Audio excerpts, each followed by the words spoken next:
Hi, welcome to all.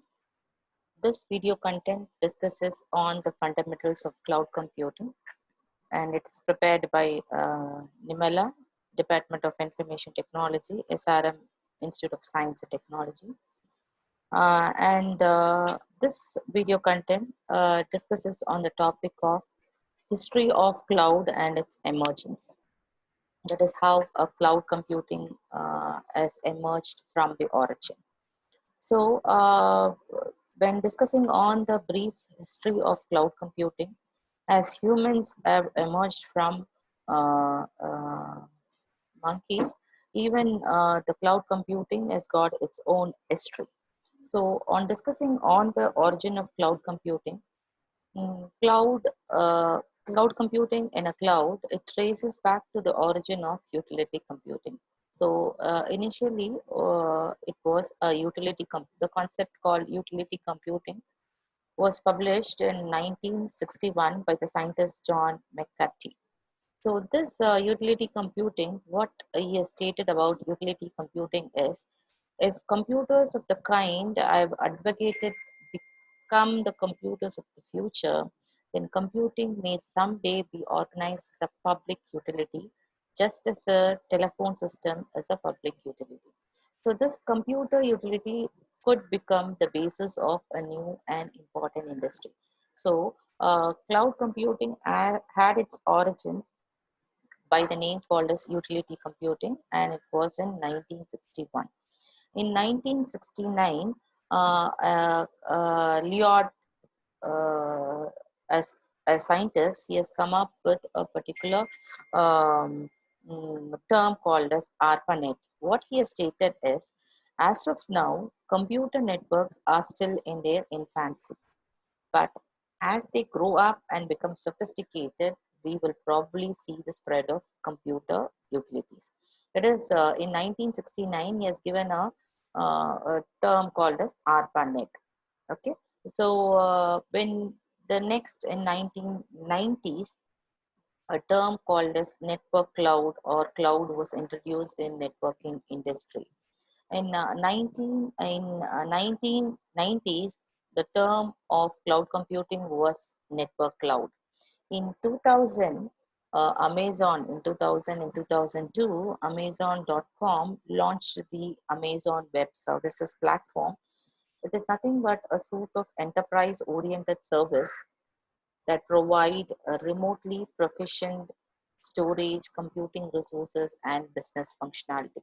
It is in 2002, this AWS platform was being introduced, and in 2006 onwards, the term called as cloud computing emerged in this commercial arena.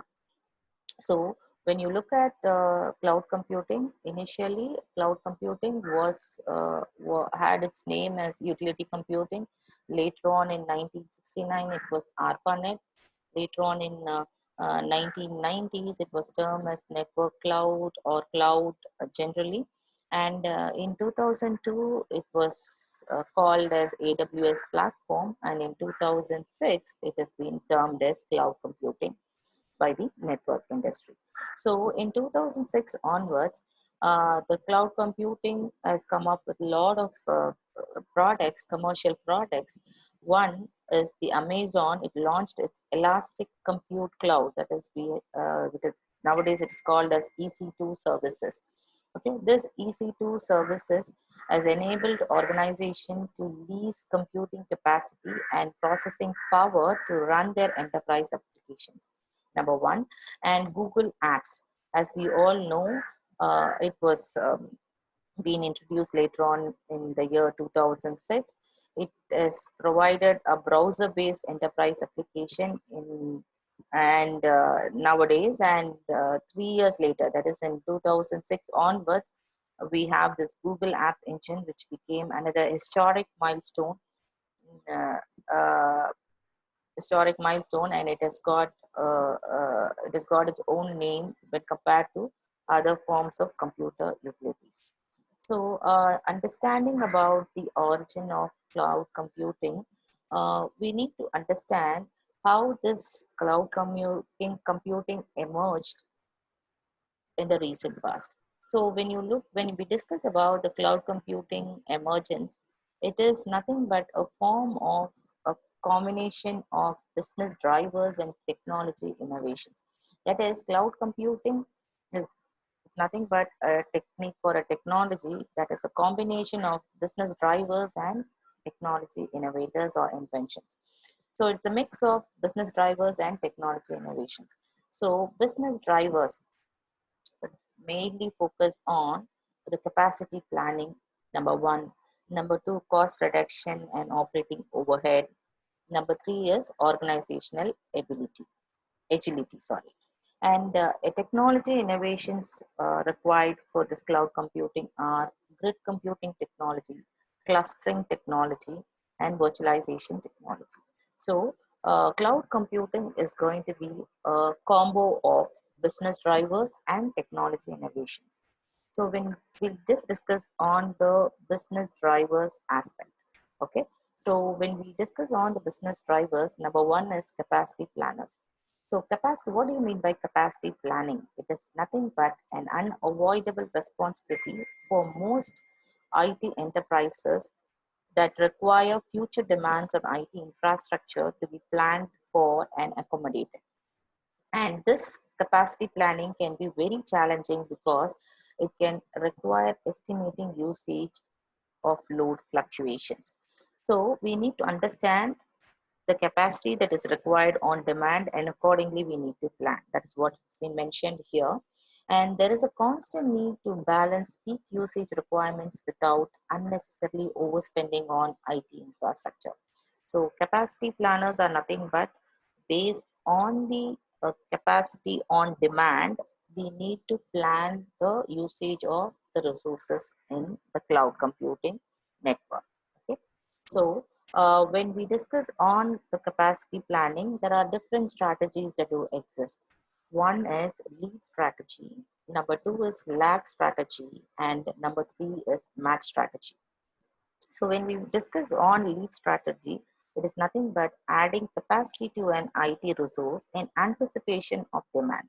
That is based on the demands, we need to anticipate the demands and accordingly allocate the IT resources. That is what is lead strategy. Lag strategy is nothing but adding capacity when the IT resource reaches its full capacity. That is what is called as lag strategy. And match strategy is nothing but adding IT resource capacity in small increments as demand increases. So based on the demands, based on the demand of the resources, the uh, devices or the resources have to be planned, and they have to follow with the three strategies that are available. And the next kind of business drivers are the second business drivers are cost reduction and operating overhead. Actually, two costs need to be accounted for cloud computing. One is the cost of acquiring new infrastructure, and the number two is the cost of its going ownership. That is, two costs have to be accounted always whenever you plan for the resources. And number three is organization agility. That is, organizational agility represents the responsiveness of an organization in the face of business chance. That is, there could be a lot of agilities that exist in an organization. So whenever there is an agility or a crisis that occurs in an organization, we need to accordingly face the business. That is being represented in the figure as even an elephant can walk on a tightrope. What does it mean? It means that when there is a crisis or when there is a challenge that has to be faced by the business, it has to do. Okay, so this is what is called organization agility. So the business drivers, what we have discussed so far are three types of business drivers. Number one is capacity planning. Number two is cost reductions. Number three is organization agility. Now, when we look at the aspect of technology innovations, What are all the technologies that are there that are required for cloud computing? There are again three types of technology innovations. One is grid computing, number two is clustering technology, and number three is virtualization. So we'll discuss on each and every technology innovations in this particular video. Number one, grid computing.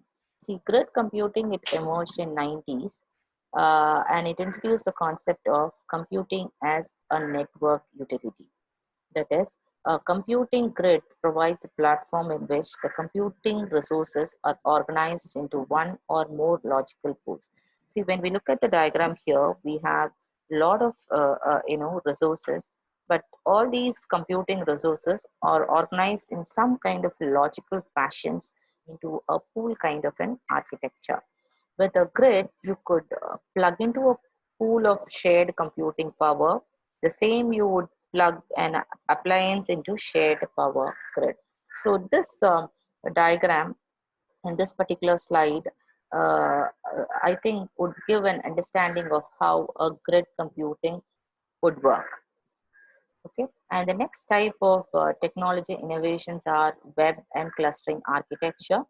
This web and clustering architectures have its own applications where commonly made available to a wide public. They often become demand driven and tend to be spiky in their usage loads.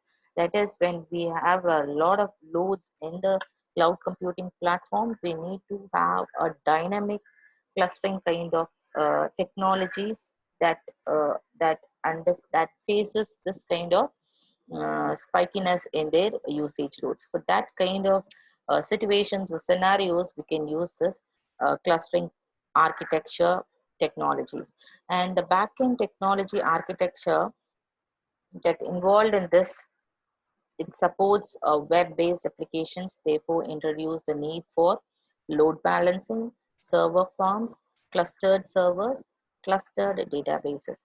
So this kind of clustering architecture deals with, is applicable for the scenarios where you have ununiform loads of resources. So in that particular scenarios or situations, we can go with this kind of clustering technologies.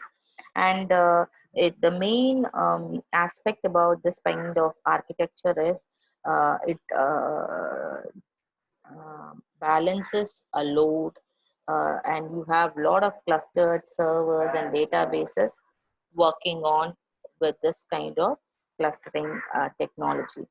And the number third technology innovations are virtualization technology, and it's very much popular nowadays. It is nothing but an established technology that has enabled hardware owners to repeatedly leverage physical servers for wide concurrent usage. So this virtualization is a key technology in this modern cloud computing. So I think this virtualization technology concepts are being clear. So let us have the uh, consolidated content of this particular video. We have discussed on the history of cloud and cloud computing and its emergence. And finally, we landed with the technology innovations and business drivers required for cloud computing. I hope you would have understood this particular content. Anyway, thank you. We'll meet again in the next topic.